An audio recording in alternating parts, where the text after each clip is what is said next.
네, 안녕하십니까. 로마서를 살펴보고 있습니다. 자, 오늘은 로마서 8장에 있는 말씀을 함께 생각해 보려고 합니다. 로마서 8장은 로마서 중에서도 가장 중요한 장이라고 그렇게 말하고 있습니다. 로마서 8장 1절 말씀, 그러므로 이제 그리스도 예수 안에 있는 자에게는 결코 정죄함이 없나니. 참 놀라운 말씀입니다.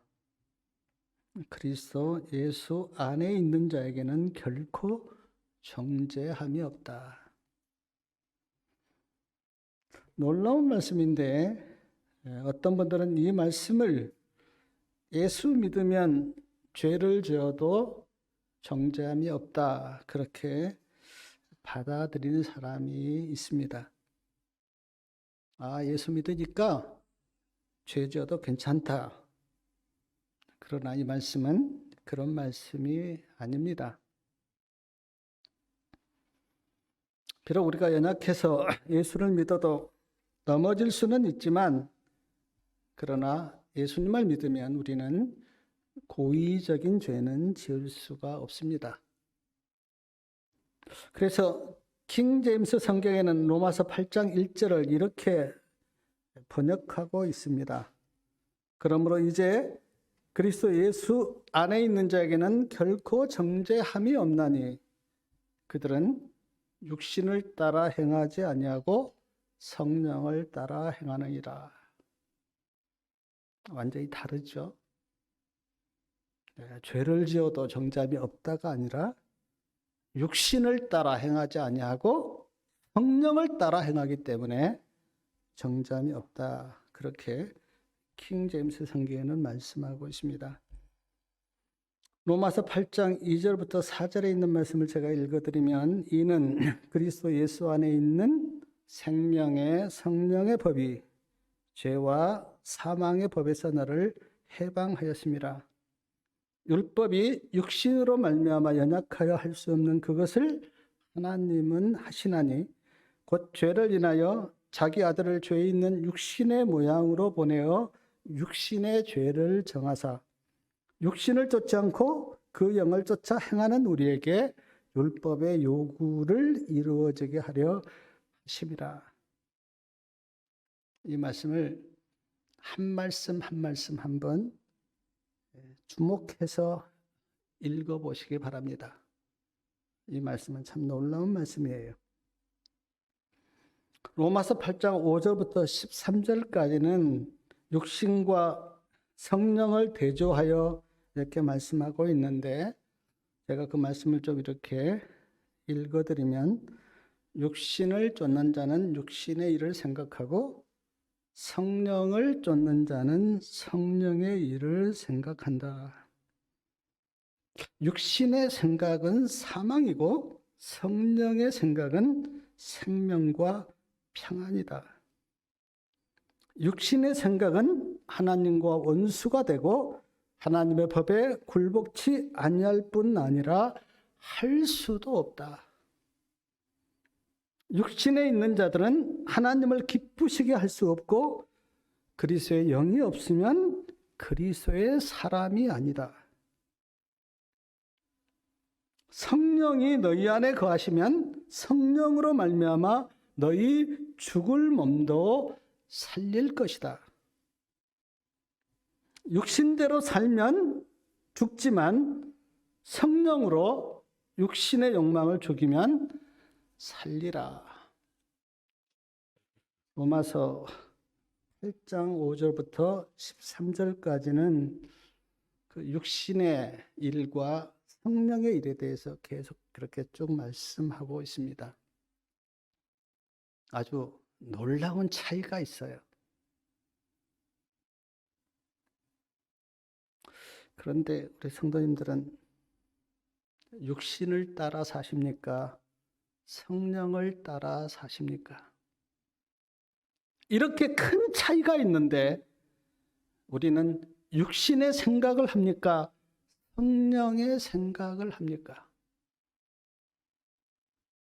그리스도의 영이 없으면 그리스도의 사람이 아니라 그렇게 말씀하셨는데 우리 안에는 예수님의 영이 있습니까? 많은 사람들이 교회를 다니고 하나님을 믿으면서도 육신을 따라 사는 육적인 사람들이 많습니다. 말씀을 따라 영적인 사람이 되어야 하는데 오늘 우리는 육적인 사람인가 아니면 영적인 사람인가?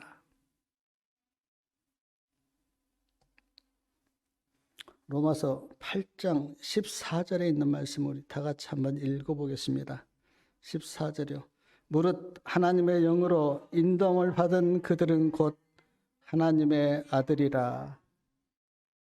하나님의 영으로 인도함을 받은 그들은 곧 하나님의 아들이라.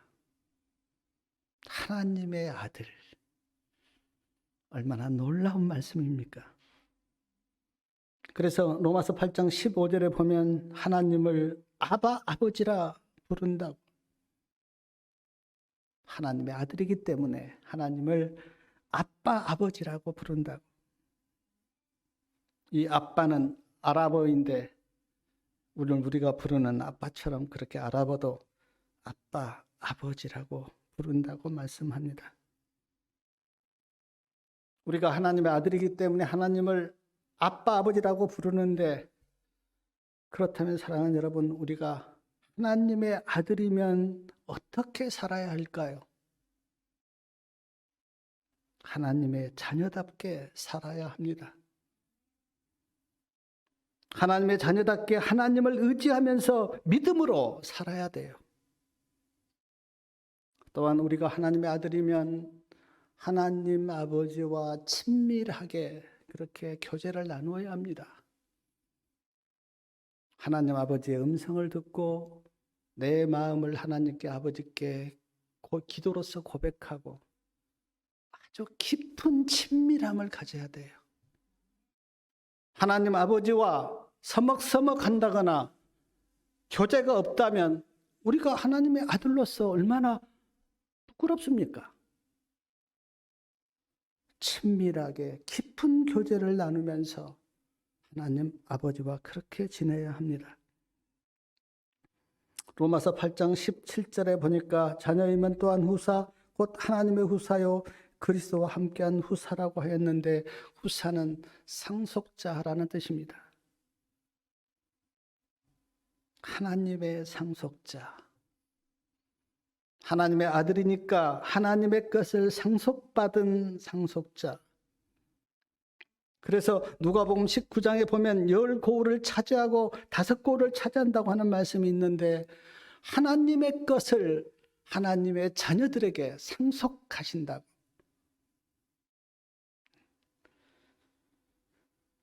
그런데 로마서 8장 17절 중간에 보니까 우리가 그와 함께 영광을 받기 위하여 고난도 함께 받아야 될 것이니라. 사랑하는 여러분, 예수님과 함께 우리가 영광을 받습니다. 그리고 하나님의 것을 상속받습니다. 놀라운 특권이죠. 그런데 어떻게 말씀하냐면 예수님과 함께 영광을 받기 위하여 고난도 함께 받아야 된다. 예수님께서 지금 하늘에 계시는데 예수님이 이 땅에 오셨을 때 예수님의 생애가 어땠습니까? 많은 고난과 핍박과 어려움을 당했습니다. 그러므로 우리도 이 땅에서 살 때 고난과 어려움이 있을 수가 있어요. 우리가 하늘에 가면 영광 가운데 있겠지만 그러나 이 땅에서의 삶은 고난이 있습니다. 그 고난을 우리가 믿음으로 받을 때 예수님과 함께 고난도 받고 함께 영광도 받는다. 그렇게 말씀하십니다. 디모데후서 3장 12절에는 그리스도 안에서 경건하게 살고자 하는 자는 핍박을 받으리라. 그렇게 말씀하셨는데 예수님 안에서 경건하게 살고자 하면 어려움이 있어요. 왜냐하면 이 세상의 삶은 사탄의 많은 영향을 받고 있기 때문에 하나님의 백성들이 이 땅에서 믿음으로 경건하게 살고자 하면 어려움도 있습니다. 근데 로마서 8장 18절에 우리 18절 말씀 같이 한번 읽겠습니다. 18절에요. 생각한데 현재의 고난은 장차 우리에게 나타날 영광과 좋게 비교할 수 없도다. 현재 우리 고난이 있습니다. 근데 장차 우리에게 나타날 영광과 좋게 비교할 수 없다. 사랑하는 여러분, 영원히 하늘에 가서 누릴 영광을 한번 생각해 보십시오. 우리가 이 땅에서 받은 고난은 잠깐이에요. 이 땅에서 받은 그 잠깐의 고난과 영원히 하늘에 가서 누릴 그 영광을 비교해 보면 비교할 수 없다 그랬어요. 그러므로 우리가 고난 가운데서 고난을 묵상할 게 아니라 하늘에서 받을 영광을 우리가 믿음으로 바라보면 고난이 그렇게 힘들지 않아요. 고난 가운데서 고난만 생각하면 고난이 힘든데 하늘에 가서 누릴 그 영광을 우리가 바라보면 고난 가운데서도 우리가 소망과 힘을 받을 수가 있습니다. 사도행전 16장에 보면 사도 바울이 빌립보 감옥에서 하나님을 찬양합니다. 기도하고 하나님을 찬양해요. 어떻게 감옥에서 하나님을 찬양할 수 있었을까?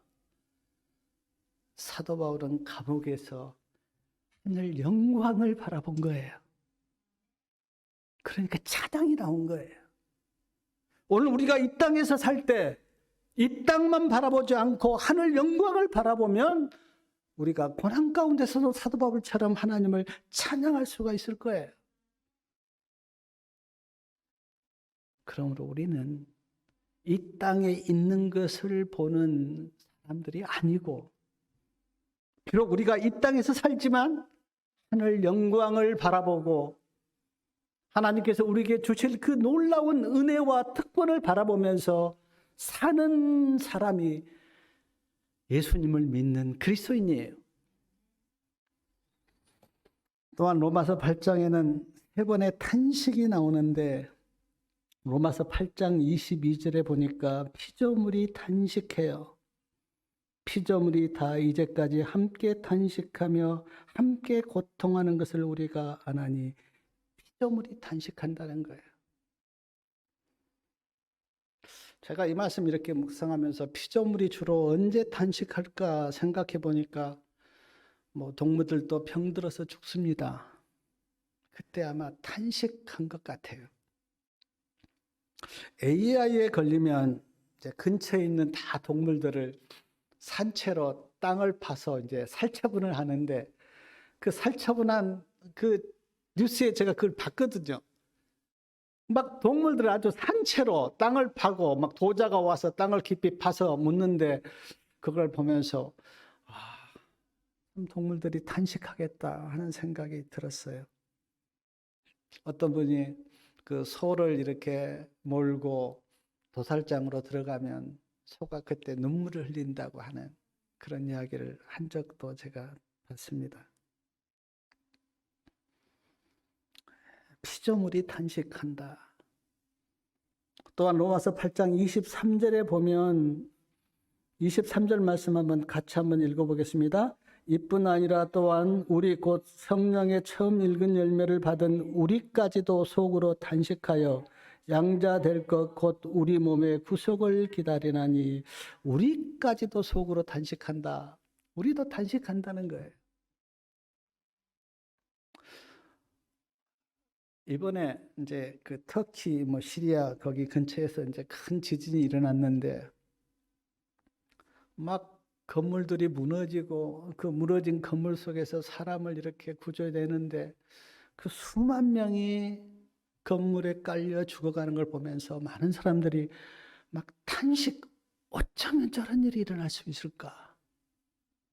어떻게 비참한 저런 일이 일어날 수 있을까? 하고 탄식하는 걸 들은 것이 있는데 탄식하면서 말씀해 보니까 우리 몸의 구속을 기다린다. 그렇게 나옵니다.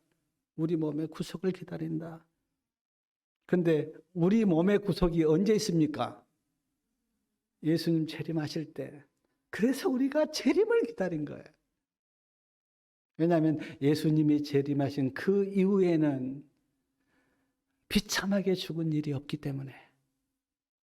그래서 우리가 탄식하면서 몸의 구속을 기다린다고. 또 하나의 탄식이 있는데 로마서 8장 26절에 보니까 성령님이 탄식한다고 그렇게 나옵니다.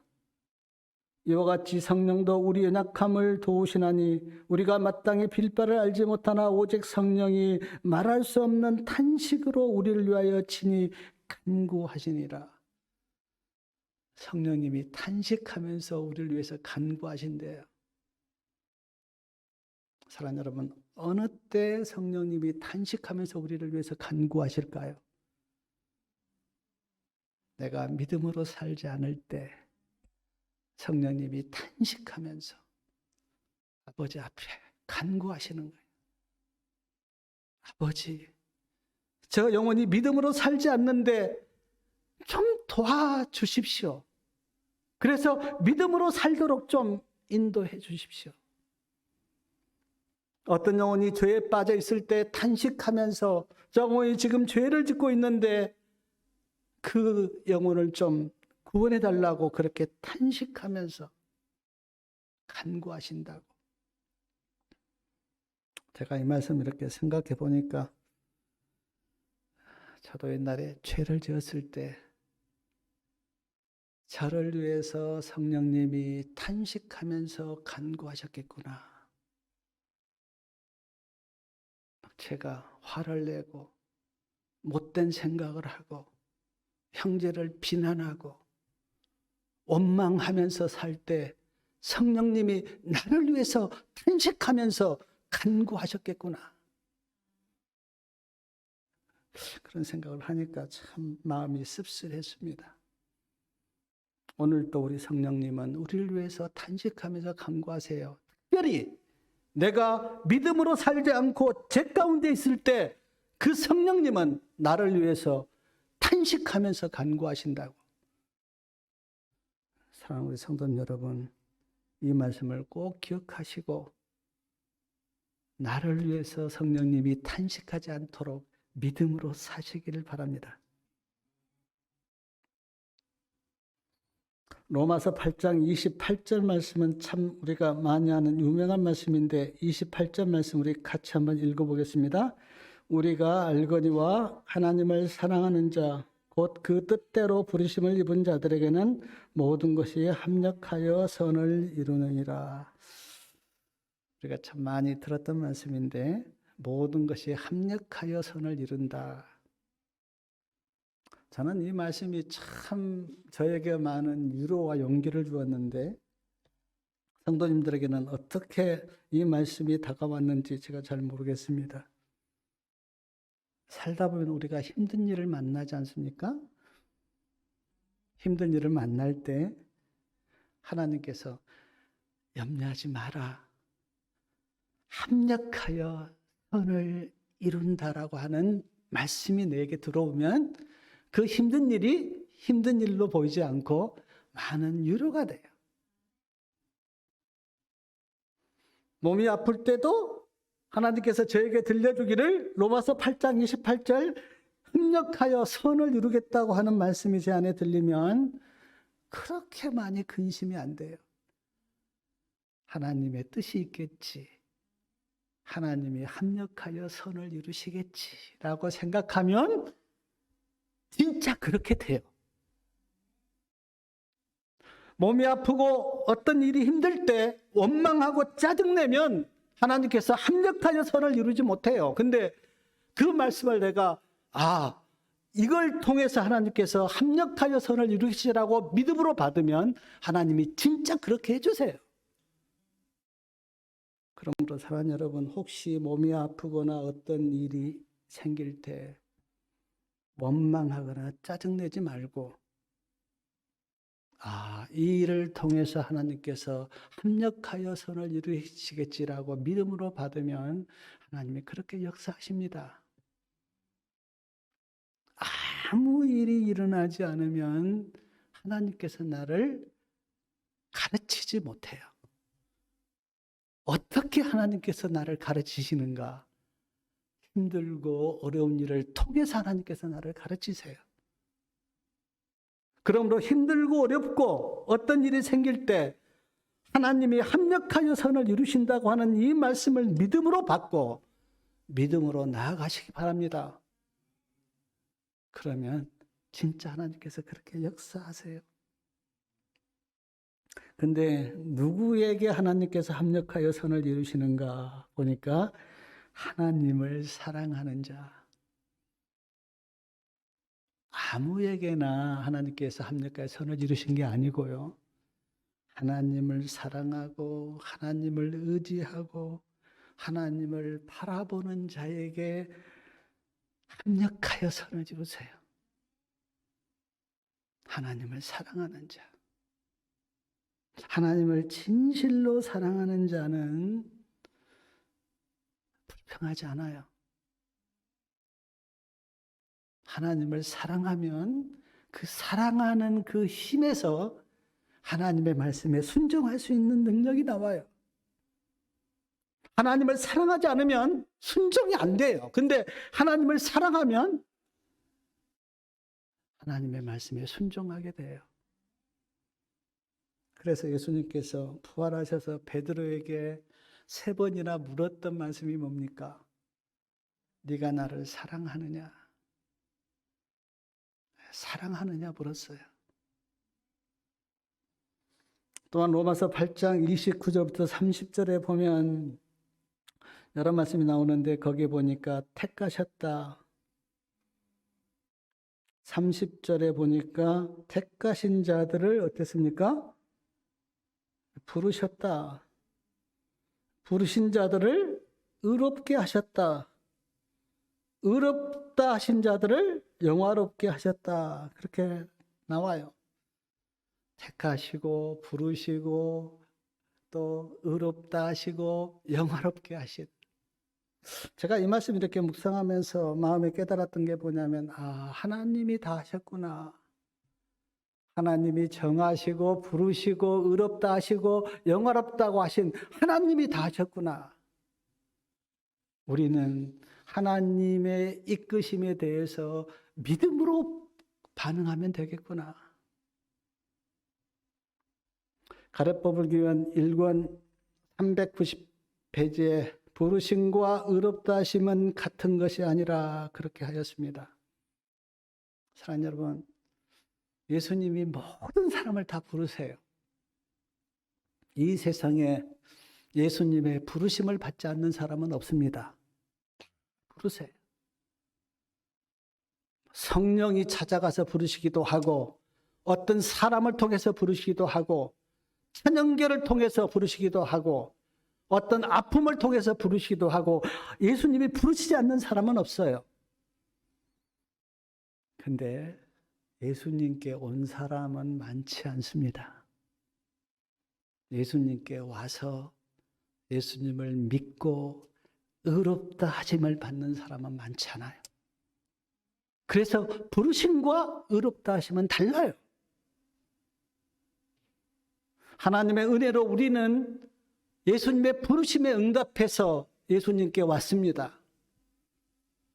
그리고 예수님께 온 자에게 예수님은 믿는 그 믿음을 보고 의롭다고 하세요. 그리고 의롭다함을 받은 사람에게 영화롭다고 그렇게 하셨어요. 여러분, 하나님의 아들이다. 얼마나 영화로운 일이에요. 하나님의 아들인데 하나님의 영광을 본다. 얼마나 영화로운 일이에요. 셋째 천사의 영광을 보고 계시록 18장 천사의 영광을 본 사람은 영화롭게 된다고 그렇게 말씀하셨거든요. 하나님의 자녀가 되고 하나님의 영광을 보고 다 영화로운 일이에요. 에베소서 2장 6절에 보니까 그리스도 예수 안에서 함께 하늘에 앉혔다 그렇게 말씀하셨어요. 하늘에 함께 예수님과 함께 앉아 있다는 거예요. 예수님 안에서. 얼마나 영화로운 일입니까?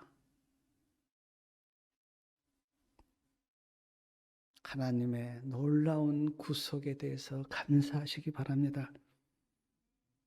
로마서 8장 31절부터 39절까지 보면 네 가지 물음이 나옵니다. 근데 그 네 가지 물음이 이제 나오는데 31절에 보니까 이렇게 묻습니다. 그런즉 이 일에 대하여 우리가 무슨 말 하리요? 만일 하나님이 우리를 위하시면 누가 우리를 대적하리요? 하나님이 우리를 위하시면 누가 우리를 대적할 수 있느냐? 그렇게 물어요. 사단은 우리를 대적합니다. 사단 편에 있는 사람들도 우리를 대적해요. 그러나 하나님이 우리를 지키시고 우리를 위하시면 아무도 우리를 넘어뜨리지 못합니다. 우리가 하나님을 붙들고 있는 믿음을 놓기 때문에 우리를 넘어뜨리지, 우리가 하나님을 붙들고 있는 믿음을 우리가 갖고 있으면 아무도, 사단도 마귀도 이 세상 사람들도 우리를 넘어뜨리지 못해요. 출애굽기에 보면 이스라엘 백성들이 애굽에서 나올 때 바로가 이스라엘 백성들을 쫓아옵니다. 하나님이 가만뒀습니까? 이스라엘 백성을 쫓아온 애굽 군대와 바로를 하나님께서 다 홍해 바다에서 죽이죠. 더 이상 이스라엘 백성들을 건드리지 못하도록 하나님께서 이스라엘 백성들을 그렇게 지키고 보호하신 거예요. 이사야 38장에 보면 아스르 왕 사네림이 수십만 군사를 이끌고 이스라엘 백성들을 쳐들어왔습니다. 그때 하나님께서 이스라엘 백성들이 싸움도 하지 않았는데 하나님이 아스르 사람들을 다 물치르고 이스라엘 백성들을 지키세요. 그러므로 사랑하는 여러분, 우리가 믿음으로 하나님을 붙들고 있다면 담대하시기 바랍니다. 걱정할 필요 없어요. 우리가 걱정한다면 어떤 걱정을 해야 되는가? 내가 믿음으로 하나님을 붙들고 있는가? 그거를 우리가 걱정을 해야지, 내가 믿음으로 우리 하나님을 붙들고 있다면 그렇게 염려할 필요가 없어요. 하나님께서 나를 지키시고 보호해 주십니다. 두 번째 물음이 뭐냐면 33절에 나오는데 우리 33절 말씀 좀 같이 한번 읽겠습니다. 누가 능히 하나님의 택하신 자들을 송사하리요? 의롭다 하신 이는 하나님이시니. 누가 능히 하나님의 택하신 자들을 송사하리요? 이 송사가 뭡니까? 참소한다는 겁니다. 참소. 사탄은 참소하는 자예요. 사탄이 우리를 늘 참소합니다. 내가 보니까 네가 언제 무슨 죄를 지었다, 그렇게 우리를 참소해요. 사탄의 참소를 듣고 하나님께서 뭐라고 말씀하시는가? 사탄을 꾸짖으면서 저 영혼은 예수님을 구주로 믿기 때문에 저 영혼은 구원받는다고 사탄의 참소를 하나님께서 그냥 꾸짖어요. 절대 예수님을 구주로 믿는 자는 하나님께서 사탄의 참소를 듣지 않습니다. 그 예가 유다서 1장 9절에 보면 하나님이 모세를 부활시켜서 이제 하늘에 데려가시라고 하니까 사단이 참소를 합니다. 모세는 하나님의 말씀에 불순종한 자입니다. 모세를 부활시켜서 하늘에 데려가시면 안 됩니다라고 모세를 참소해요. 성경에 보니까 그때 하나님께서 사단을 꾸짖었다 그랬습니다. 저 영혼은 나를 구주로 믿는다. 그래서 내가 저 영혼을 구원한다. 그렇게 사단을 꾸짖는다 그랬어요. 34절 보니까 또 묻습니다. 누가 정죄하리요? 죽으실 뿐 아니라 다시 살아나신 이는 그리스도 예수시니 그는 하나님 우편에 계신 자요 우리를 위하여 간구하시는 자니라. 누가 정죄하겠는가? 하나님이 나를 위해서 간구하시는데 누가 정죄하겠는가? 사랑하는 여러분, 예수님이 나를 위해서 간구하시면 예수님의 간구를 누가 다 들으시는가? 하나님이 들으시고 그대로 하십니다. 우리가 예수님을 변호사 그렇게 부르는데 예수님이 변호하는 그 변호를 누가 다 받으시냐면 하나님이 받으세요. 그래서 예수님께서 나를 위해서 간구하시면 그때는 다 돼요. 근데 예수님의 간구가 없다면 하나님 앞에 나갈 자가 없죠. 근데 예수님이 누구를 간구하시는가? 예수님을 구주로 믿는 자를 간구하세요. 예수님을 구주로 믿는 자를 예수님께서 하나님 앞에서 간구하세요. 초기 문집에 보면 나의 피 하면서 사랑하는 아버지, 저 영혼은 나를 믿습니다. 나의 십자가의 죽음을 받아들였습니다. 라고 간구하시면 하나님이 그 영혼을 받아줘요. 사랑하는 여러분, 예수님의 간구하심을 받는 복된 주의 백성 되시기 바랍니다. 또 하나 이제 네 번째 묻는 게 그 35절인데 35절 말씀 우리 다 같이 한번 읽겠습니다. 누가 우리를 그리스도의 사랑에서 끊으리요? 환난이나 곤고나 핍박이나 기근이나 적신이나 유험이나 칼이랴. 38절과 39절에도 내가 확신하노니 사망이나 생명이나 천사들이나 권세자들이나 현재일이나 장래일이나 능력이나 높음이나 기쁨이나 다른 아무 피조물이라도 우리를 우리 주 그리스도 예수 안에 있는 하나님의 사랑에서 끊을 수 없느니라. 누가 우리를 그리스도의 사랑에서 끊으리요? 끊을 수 없다. 그렇게 말씀합니다. 환난도 그리스도의 사랑에서 우리를 끊을 수 없고 곤고도 그리스도의 사랑에서 우리를 끊을 수 없고 핍박도 그리스도의 사랑에서 우리를 끊을 수 없고 기근도 그리스도의 사랑에서 우리를 끊을 수 없다고 말합니다. 여기 적신은 아무것도 없는 상태를 이야기하는데 그런 적신도 그리스도의 사랑에서 우리를 끊을 수 없다. 위험도 칼도 죽음도 천사들도 권세자들도 그리스도의 사랑에서 우리를 끊을 수 없다. 능력이나 높음이나 기쁨도 그리스도의 사랑에서 우리를 끊을 수 없다. 아무리 힘이 센 권세자도 그리스도의 사랑에서 우리를 끊을 수 없고 아무리 우리를 높이 올려도 그리고 아무리 밑에 우리를 천하게 해도 우리를 그리스도의 사랑에서 끊을 수 없다.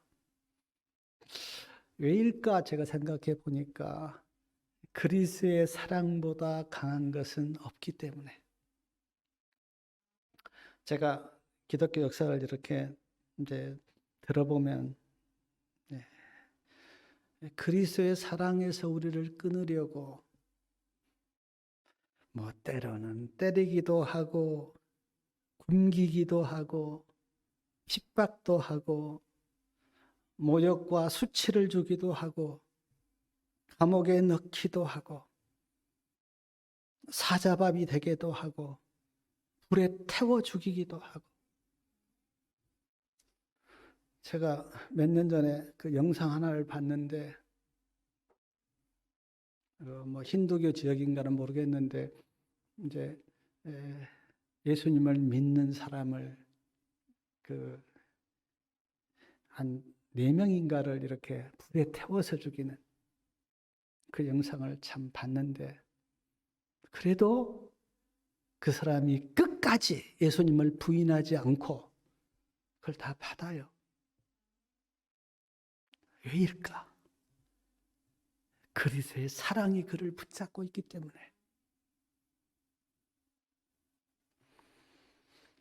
로마서 8장 35절, 38절, 39절을 제가 세보니까 17가지예요. 17가지.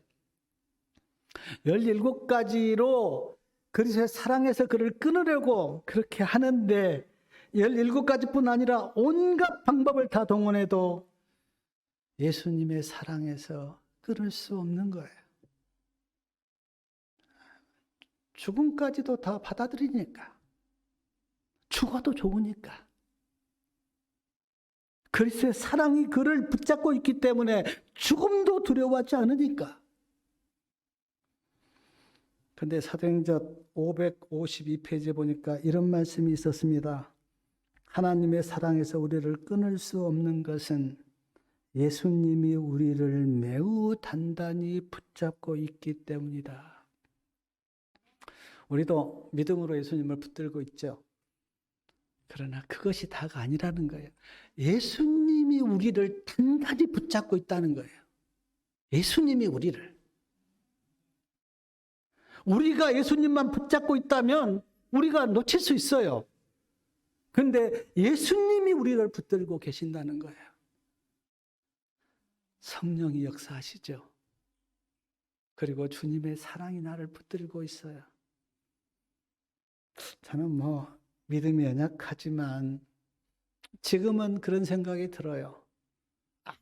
아무리 어떤 것이 나를 유혹해도 주님은 떠나지 못하겠다.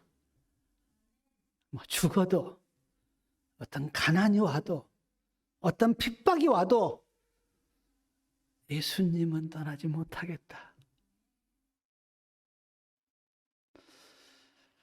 사랑하는 여러분, 예수님을 위해서 순교한 사람이 수없이 많습니다.